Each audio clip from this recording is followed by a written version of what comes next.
Pascal Herbe, nous avons pu constater par la presse et les médias que des arrangements plus ou moins officieux pouvaient se faire entre diverses formations politiques, notamment LR en PACA avec LREM.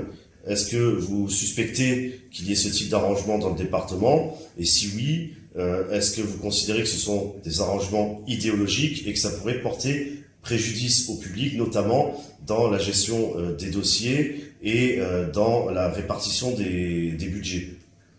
C'est vrai que c'est une question qu'on peut se poser quand on voit ce qui se passe au niveau des régionales. Alors, au niveau du département de la Marne, je ne suis pas dans le secret des dieux. Tout le monde sait que le président sortant est un proche de Xavier Bertrand, donc un anti-RN par définition, un anti-RN primaire, secondaire et technique.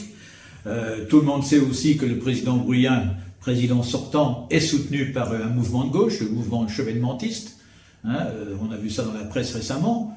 Et même quand on regarde la composition des binômes, eh bien, on se rend compte que le binôme de la majorité départementale, enfin le binôme officiel de la majorité départementale, celui de M. Mirgaudin et de Mme Hans, eh bien, c'est assez surprenant parce que M. Mirgaudin est, je crois, président national des jeunes centristes de Charles de Courson.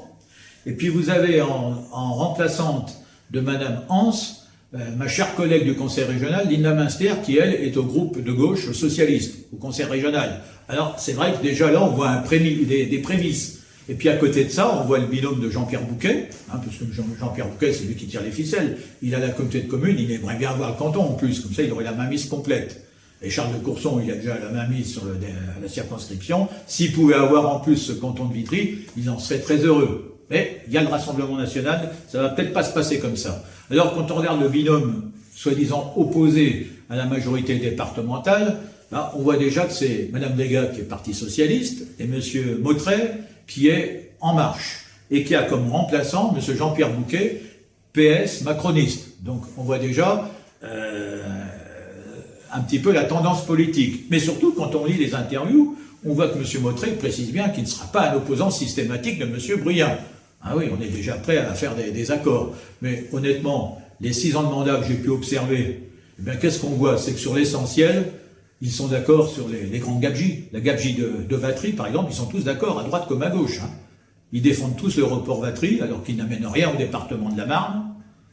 Et ils sont tous d'accord là-dessus.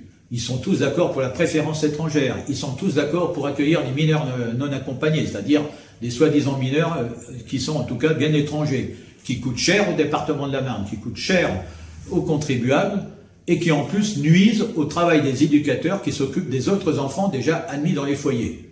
Et nous pensons qu'il faut d'abord s'occuper de nos enfants avant de s'occuper des enfants des autres.